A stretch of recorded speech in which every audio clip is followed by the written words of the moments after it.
Hi there. If this is your first time here, welcome to the Parenthood and Relationship Podcast. I'm your host, Markella Kaplani, a psychologist, a parenthood and relationship coach, and a parent myself. Together, we explore the transformative journey of parenthood and its profound impact on our relationship with ourselves, our partners, and our children, so that we can be present and show up as we envision without having to do more. Let's get into today's episode. Hey there, and welcome back to the Parenthood and Relationship Podcast. If this is your first time joining us, I'm really glad you're here. And if you've been listening for a while, thank you. So let's get into it. Today, we're diving into a topic that I know hits home for many dads, and it will be very good for moms to listen to because they also come to me repeating something along these lines as well. And that is the exclusion, the isolation that husbands and fathers feel after the baby arrives. From the dad's perspective, they are being left on the outside, and from the mom's perspective, they feel like they have to also prove their dedication and baby their husbands. And so this starts to become a very big problem in the communication between the couple. Because as you can tell from this very initial portrayal that I just made, both parties feel like they are being wronged in some way. The dad and husband feels like he's being excluded, and obviously that's not a very nice feeling. And the mom is feeling that not only is she sleep deprived and running on fumes and exhausted and carrying this heavy mental load, but now she also has to add on top of that to make sure that she proves herself, that she shows her devotion. She feels as though this is an added task when she wants things lifted off. And having said that, you can hear how the husband may feel like, what, am I a task? Don't you feel connected to me naturally? Don't you feel the urge to show me your affection naturally? You have to put it on a to-do list, right? And of course, that's not what it is, but that's what it may seem like. And so we're here today to discuss this very, very important topic because it becomes a strain for both partners in the relationship after kids come along. And both parties, from their perspectives, they are right.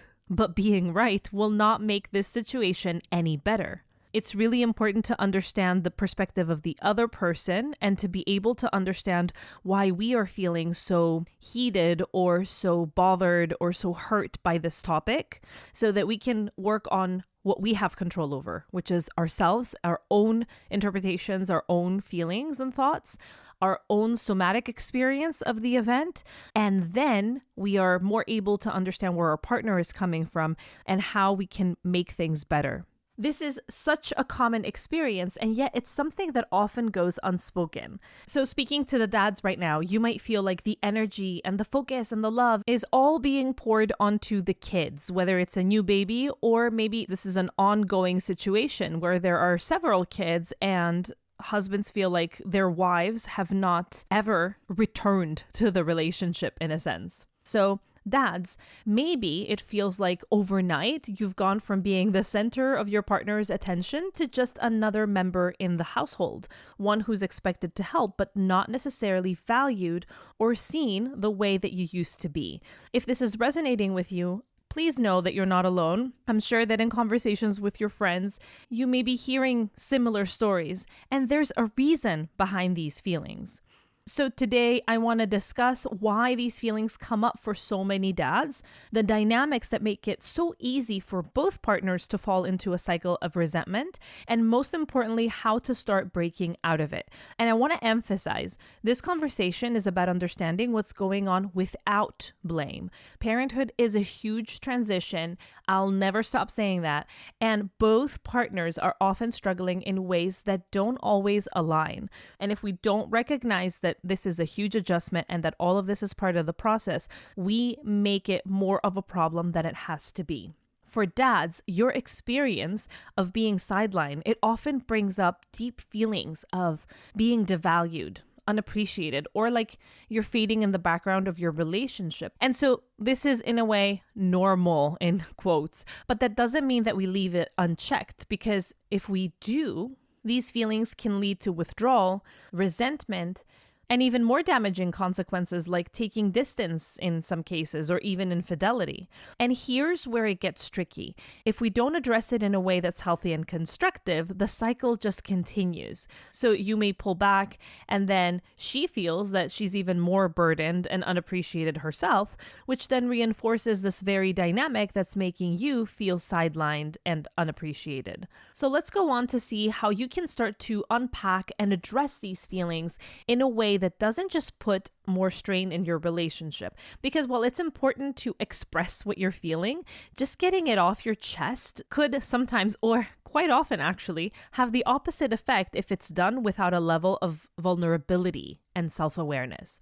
So let's talk about why so many dads, maybe like yourself, find themselves feeling like they're suddenly in the background after the baby arrives or after kids come along in general. So it is true, and I hear it a lot in my sessions, that men start to miss the affection that they had from their wives, that they start to see how, as a mother, she expresses so much affection and care and focus on the children, and that they feel that she depletes all of that focus and energy and care and affection onto the children, and there's none left for them. So it's not just the affection that is gone, it's also the fact that they get to see their wife being very affectionate. They see that she has the capacity to do it. It's not that she no longer, for whatever reason, can express affection, but now it's just not with them. And so it starts to feel personal and therefore hurtful. So this is a jarring shift, yes, but you're not alone in it. It happens to a lot of dads. And honestly, it makes sense because parenthood brings so many changes along with it. And the dynamic between you and your partner will inevitably shift in ways that are completely new. Now, I know what you may be thinking. It's easy to feel like, I'm here too. I still exist. And you do. And here's the thing. For many moms, motherhood can feel all-consuming. She's often running on very little sleep. Her focus is on meeting the baby's needs because she's got such little energy that this is the only thing that she can focus on and wants to definitely take care of because she feels she will tap out. And sometimes her own needs are barely making it into the list. A lot of times they don't even make it to the list. They don't even get postponed. They get deleted. And so it's not that she doesn't care about you. It can sometimes feel that way. I get it. Like she's so wrapped up in the baby that you're no longer a priority. But she cares. Still, when you're feeling sidelined, when this kicks in, it often brings up all these other deep-seated emotions. You might find yourself wondering, am I even needed here? What is my role? Will anyone notice if I'm gone? And let me tell you, these questions aren't just happening on a surface level. There's something deeper at play here that I think is important for us to unpack and understand. When you as the dad feel overlooked, it can sometimes touch on old insecurities. The parts of us that crave attention, validation, and a sense of purpose are being triggered here. And when that need for acknowledgement isn't met, it's easy to start pulling back. Sometimes, without even realizing it, we withdraw emotionally, even physically, because it feels like, well, if I'm not being noticed, what's the point? And I get it. It almost feels like a defense mechanism. If you're not being seen, it's tempting to think, well, fine, I'll take a step back. Let's see if anybody notices. But here's the thing about this reaction. It often creates a self-fulfilling prophecy. When you pull back and when you check out, it reinforces her feeling that she's carrying the load alone. This can actually create resentment in her as well, which only increases the distance between you. So while your pulling back might feel like self-protection, and it very well may be, it often ends up fueling the feeling of being sidelined because it creates an even bigger gap between you. So if she wasn't giving you attention and focus and energy and affection before because she had way too many things going on and she was running on empty battery, now she's also angry. Now she's also resentful and frustrated with you. And so her capacity to give you the attention that you're looking for, to give you this validation that you're looking for, is even lower because now she's got to make an effort not only to get past her exhaustion, physical and psychological, but she also has to get past her resentment and frustration. And that is so much harder. Let me put it this way. It's kind of like you're playing in a team, right? If one player stops showing up to practice because they're frustrated with their role, it only leaves the rest of the team struggling to fill in the gaps. And then the frustration grows on both sides. The team is annoyed that they're picking up the slack, and the player is upset that no one is calling them back in. So in a way, you end up creating the very thing you were trying to avoid. I want, therefore, to invite you to take a step back, to ask yourself if there's more to this feeling than just the present situation. Are there any old insecurities there? And so in the past episode, we talked about old wounds that are triggered in parenthood. We may be carrying something like old trauma, and trauma used loosely. It could be heavy traumatic situations, or it could be what is called tiny traumas, like things in the way that we were parented that created some form of wound for us. So it could be that, it could be generational trauma, it could be a lot of different things that are there even way before the relationship, way before children, and may be triggered here. And so to give you a little bit of a guideline here, it could be feelings that are linked to fear of rejection, fear of being unloved, fear of not being valued for your contributions. These kinds of feelings are totally normal, and they don't mean that anything is wrong with you. In fact, they're often an opportunity to look a little deeper and understand what might need attention within yourself. So if that's happening for you, let me just say this is not about blame. It's not your fault that this is happening and that you're feeling this way. But what it does, if we start to figure out a little bit of the pattern, is that this is a place where you can work on yourself and start to see improvement in the relationship. Because a lot of times we think that, oh, our relationship has an issue. We're having troubles as a couple. We both need to be in the same space at the same phase with the same intention in order for things to work. Because finally, we understand that we cannot control another person. We can only control ourselves. But when it's the relationship, and since I can't control you, you have to be on the exact same page with me so that we can see some light in the tunnel. That's not the case. That's a myth. You can start to see improvement in your relationship by doing some work on yourself. If we're willing to look at our own insecurities and our own interpretations and the way that we are contributing to the problem, and we're willing to take steps for our part, not because we're fully at fault, but we have a part in it for sure. So if we're willing to work on our part of the equation, then the equation changes on the other side as well.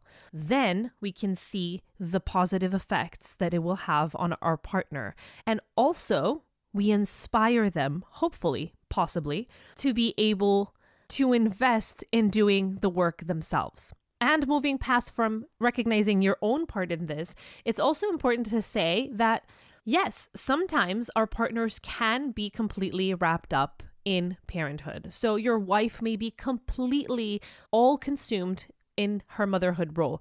But if we can look at what's going on internally, it allows us to take action that's truly meaningful instead of just reacting. So you're not wrong in this. Maybe you're 100% right. Maybe your wife is totally wrapped up in motherhood and she isn't giving you attention. Still, like I said at the beginning of the episode, being right won't necessarily fix anything in the relationship. Proving that you're right, again, it will not make her be more willing to do what you're asking. So I promise that we are going to talk about in this episode how to approach these feelings in a way that actually strengthens your connection rather than just dumping your frustration out and demanding attention, which will only create more tension. Okay, so now that we've explored why these feelings of being sidelined are so common, let's go a little bit deeper. Because often these emotions aren't just about what's happening right now. They're tied to deeper needs and old insecurities that we might not even realize that we're carrying. And so when we feel unappreciated or overlooked, it's tempting to focus on how our partner isn't giving us what we need. It's easy, right? I'm being overlooked by who? By my partner. So it's my partner's fault. But if we don't take a step back and look at our own responses, we can end up missing an important opportunity for growth, both in us and for our relationship. Let's talk about venting frustration for a second.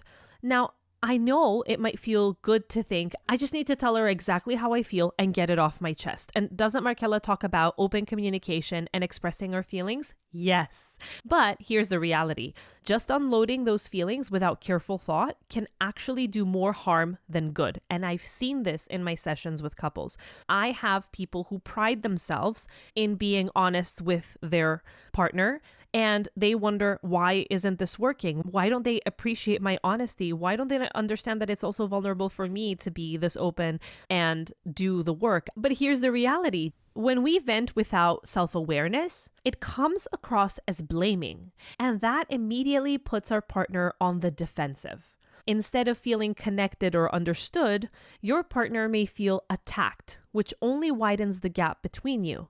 So here's the shift that I want to suggest instead. Rather than puking out our anger, as satisfying as that may feel in the moment, and as justified as it may feel, and as excused as it may feel because, hey, open communication is being suggested everywhere for couples for improving our relationship, right? Well, let's aim for something else. Vulnerability. Authenticity and vulnerability are often misunderstood. We hear so much about being authentic that we think it means just saying whatever is on our mind. But true vulnerability isn't about unloading or demanding that our partner makes us feel better. It's about sharing what's going on for us in a way that invites connection, not confrontation. And that means looking at the heart of what you're feeling and what you're asking. What's the deeper need here?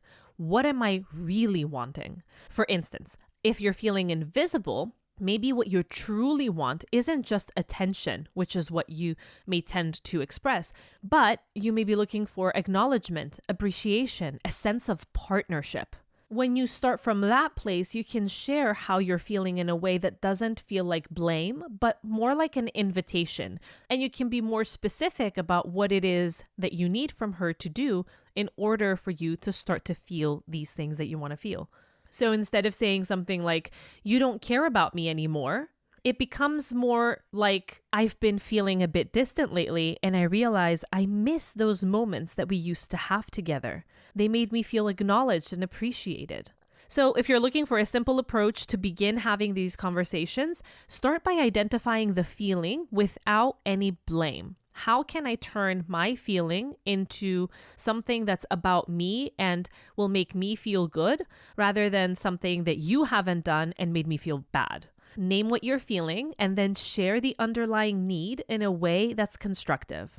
Another example, instead of saying you're always focused on the baby and never on me, which will then make her feel like she has another baby that she needs to coddle, try instead saying, I've been feeling a bit left out lately and I realize that I really miss our one-on-one time. I'd love to find ways that we can reconnect. See the difference? This approach isn't about putting her on the spot or asking her to fix your feelings or to step in and be mindful of your feelings and not dropping the ball on your relationship, which will in fact make her feel more stressed, right? And so it's not that she doesn't care. Her frustration and her resentment is because she cares. When you come to her, basically is what I'm saying, and women, let me know if you feel this way and if I'm echoing your feelings. When you come to her and you say, you don't love me anymore, you are not affectionate with me, and I feel like we're growing apart because your attention is all on the baby, she starts to get stressed out because she cares about the relationship.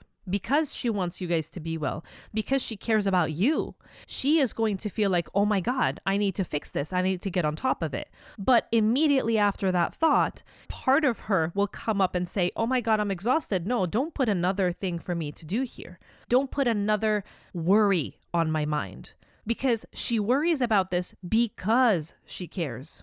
It's not a task on her to-do list because she cares about the relationship and about you. She hears your concern and your grievance, and now she becomes weighted. If she didn't care, if she thought that you were just being silly and childish and all of these things, even though sometimes she may seem like this is what she thinks of you, if she really didn't care, if she really disregarded your needs and your request for more validation and admiration, then she wouldn't be weighted by this. She wouldn't care. She would just brush it off and say, yeah, okay.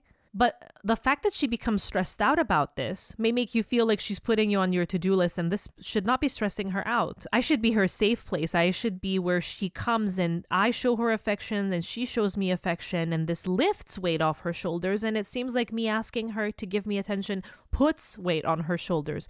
And so if you're interpreting it that way, it can totally be painful for you as well. But consider this reframe that I'm giving you here, because it is true. You're hearing it from someone who is a woman herself, is a mother herself, is in a committed relationship for over 17 years. I did dive into motherhood a lot. This was a grievance that I received from my husband.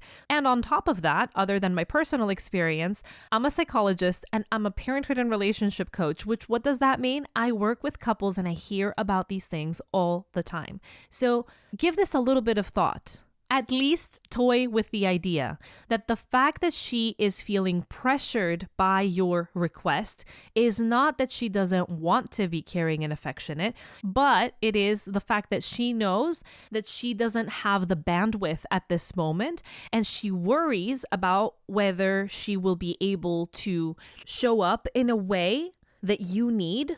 And if she doesn't, what does that mean about the relationship? So she cares. The beauty in the approach that I'm proposing to you is that it also creates room for her to share her own feelings without fear of judgment. When you approach her without blaming and just describing your own needs, then you show her that you're open and non-judgmental, and this encourages her to do the same. Suddenly, it's not about keeping score or pointing fingers, but it's about seeing each other's experiences and finding a path forward together.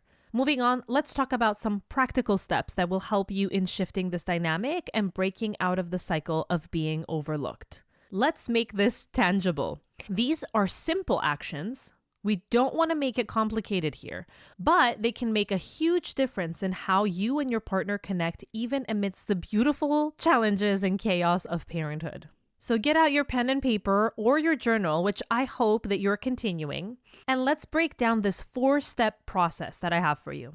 Step 1 is to reframe your position from wanting to be seen to actively engaged. It's easy to feel like the answer lies in just being noticed again, because that's what you feel. You feel isolated and alone. You feel like you're not being acknowledged. And so, yes, if only she starts giving me more attention, if only she shows me her affection and how much she loves me, everything will be better.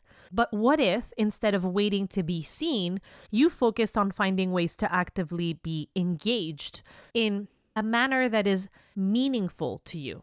Think of small actions that contribute to the family in a way that resonates with you, like taking on a particular task, planning a surprise date night, or simply making time to check in on how she's doing. By doing this, you're reinforcing your value, not just to her, but to yourself. You'll start to feel like an active part of the relationship rather than a bystander waiting for her to hold out her hand and pull you in.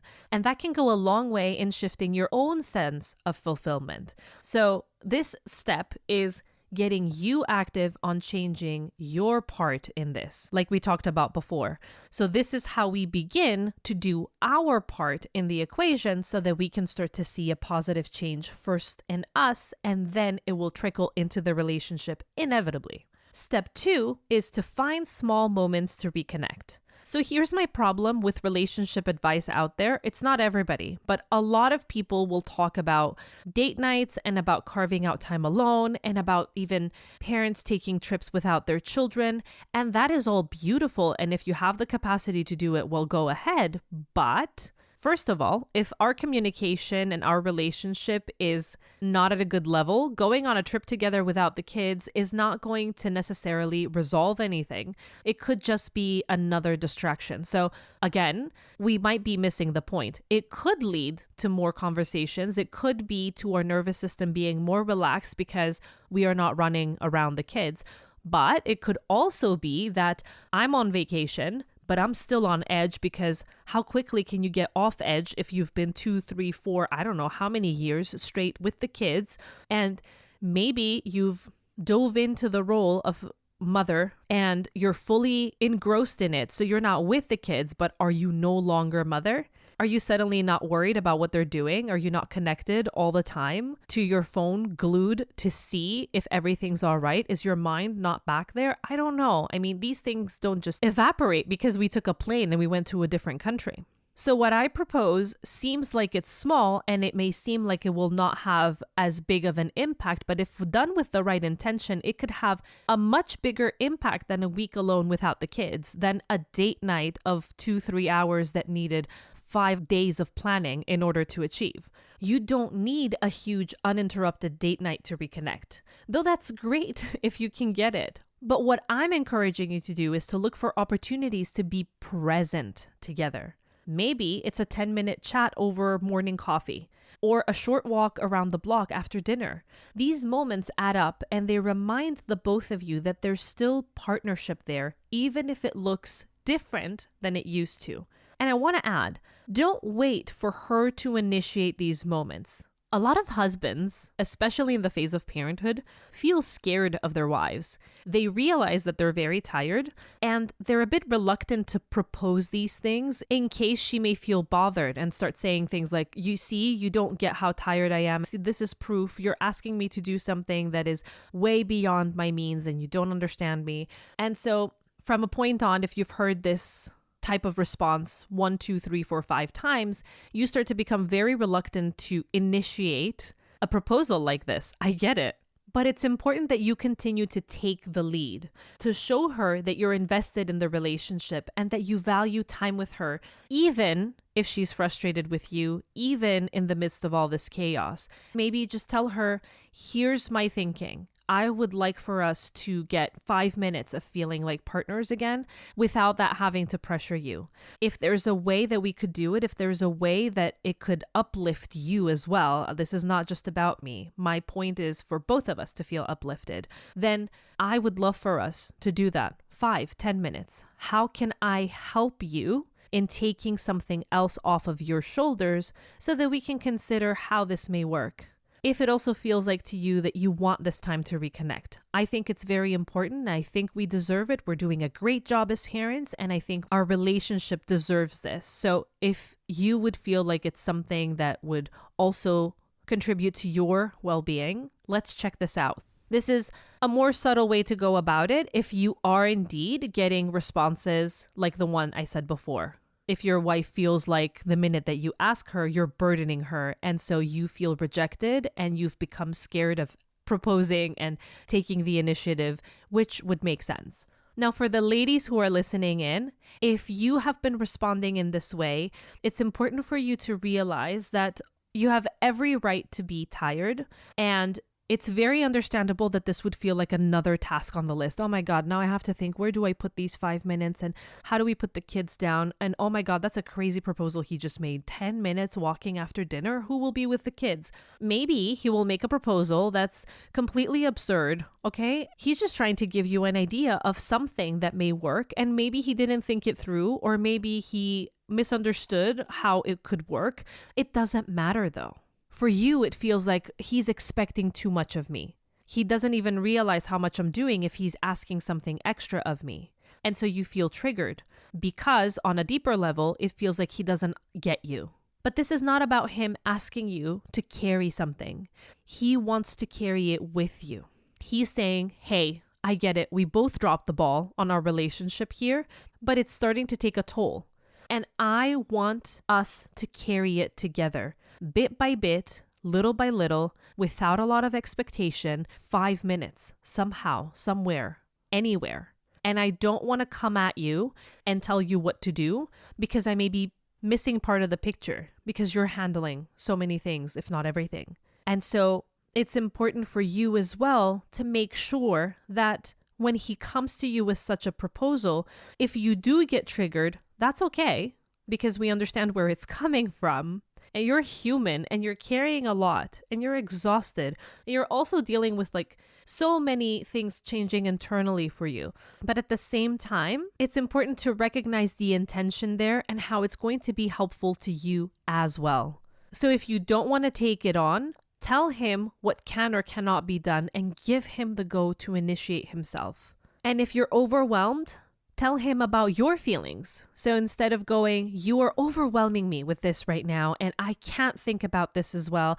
And as my partner who loves me, you should be able to understand that this is too much that you're asking of me. Again, every right to come at it from this way. It's not going to help you. Instead, turn it around and talk about yourself and how you feel. It will be much better received to be able to say, I am overwhelmed right now.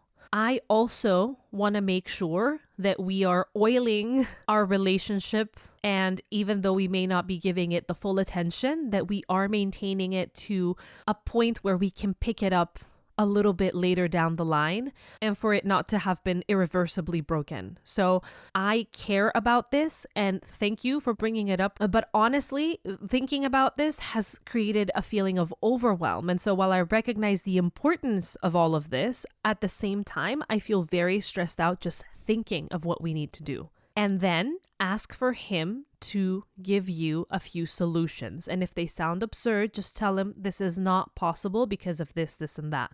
And give him something to go off. Men are very logical creatures. This is a generalization, but it is the case that the male brain is much more logical and direct. And so if you tell him A, B, C, D don't work because of these reasons, but what could work is that, or I don't even know what could work, but at least I'm giving you what doesn't work and for what reason, then you can have him try to find the solution because that's where he thrives. That is what his brain is wired to do, which of course annoys us as women, right? To the men listening, this does annoy us as women that your first instinct is to look for a solution. You can't help it. But it's important for you to keep that in mind because women will many times, I wonder if your wife have said it, I would love to get your DM and know.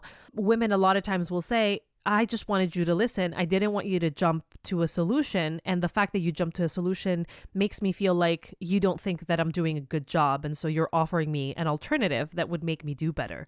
So this here, we can use the natural tendency for the man to be looking for a solution. Tell him what doesn't work and why it doesn't work, and tell him, find a solution for me. Give me a few alternatives. Let's reconvene and discuss at another time because I want this, but I don't want to take all the pressure because I'm the one who knows how things function around here. You're at work all day. I mean, okay, so you don't know, of course, but here's what I know. Here's what works up until now. How can we make that fit into our schedule? Find a solution. So he was willing to come to you and ask for a date. He didn't know how to do it without overwhelming you. Now you're giving him some specifics. Use your solution-focused mind and figure it out. It's more likely than not that you will both feel really good about this. Step 3, create a weekly check-in ritual. I've talked about something like this before. A weekly check-in is a powerful way to stay connected and address any small frustrations before they build up. You can set a time, maybe it can be Sunday evening after the kids are in bed, and ask each other questions like, how are you feeling about how things went this week? Is there any way that I can support you better right now? This isn't about creating a formal meeting. It's just a casual time to share what's on your minds and to hear each other out. It's amazing how much can be solved when both of you know that there's a dedicated time for connection and honesty. And again, making sure that we express these things without blame. And this is where my couples communication checklist helps because it's just a one sheet that you can print out and I would suggest laminate where you get to have it in front of you and have a few reminders of how to keep this conversation at a level where it's effective and it's open and it's encouraging, non-judgmental. You can find a link on how to download the sheet, and there is an option for you to get it for free if you review my podcast and send me a screenshot at info@markelakaplani.com, and I will send it to you manually for free with my massive gratitude for your support. Step 4, focus on what you can control, not how she or he responds.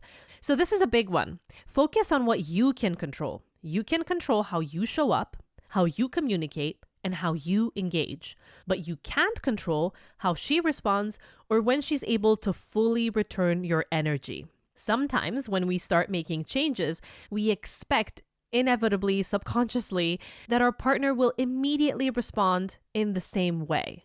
But people don't always respond on our timeline, and that's okay. By focusing on the actions that you can take without expectation, you're showing up for yourself and for the relationship in a way that feels authentic. And that alone is a huge step forward to breaking the cycle. These are the steps that might feel small, but trust me, are incredibly powerful. Breaking the cycle of feeling sidelined is not going to happen overnight, like I say, for all the things that we talk about here. It's a gradual shift, one that's built through consistency and intentionality. You don't need to have everything figured out. Just start with one or two of these steps that I talked about and let them be a starting point for the changes that you want to see. As you begin to show up more authentically, leading with vulnerability, and taking actions that reflect your values, you'll likely notice subtle shifts in how your partner responds too. But mind you, again, like I said just now, do not expect them to happen, but they probably will. It's about creating a new rhythm in your relationship, one that feels balanced and connected. And over time, those feelings of being sidelined will start to dissolve, replaced by a stronger, more meaningful partnership. Before I end this episode, I want to reiterate that you're not alone if you're feeling like you're isolated and that your partner doesn't admire you. It's something that happens a lot. It comes with the territory of parenthood. So you're not failing as a couple. Parenthood is an enormous adjustment for the both of you. It's an internal adjustment for each of you and an adjustment for you guys as a couple as well. And so these emotions are normal and part of the journey. The steps that we talked about today aren't about transforming the relationship in one go. They're about planting seeds with small intentional actions that over time lead to a stronger and more fulfilling connection. It's those daily consistent steps that will make the difference. So as you move forward, keep this in mind. The goal here isn't to get back to how things were. It's about building something new, something even stronger and more resilient than before. You're creating a partnership that can weather the ups and downs. It's okay if you don't get it perfect. We're all just figuring it out as we go. But the fact that you're here, the fact that you're listening, and you're taking steps to understand what's going on for you, that alone speaks volumes about your commitment to your family and your relationship. And honestly, that's something to be proud of. If today's conversation resonated with you, I encourage you to keep the momentum going. Try out one of these steps this week and let me know about it. See how it feels and get back to me. Remember, small progress is still progress. And if you want to dive in deeper, I encourage you to take a look at my Reconnect with Her challenge down in the description below.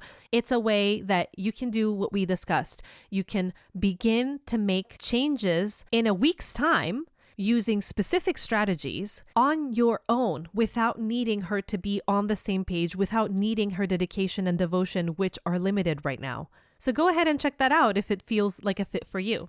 Thank you for joining me today. If you're looking for more support and insight, check out some of the old episodes, which are definitely linked to what we're discussing today. And feel free to reach out with any topics that you'd like to hear about. Take care, keep showing up, and I'll see you in the next episode.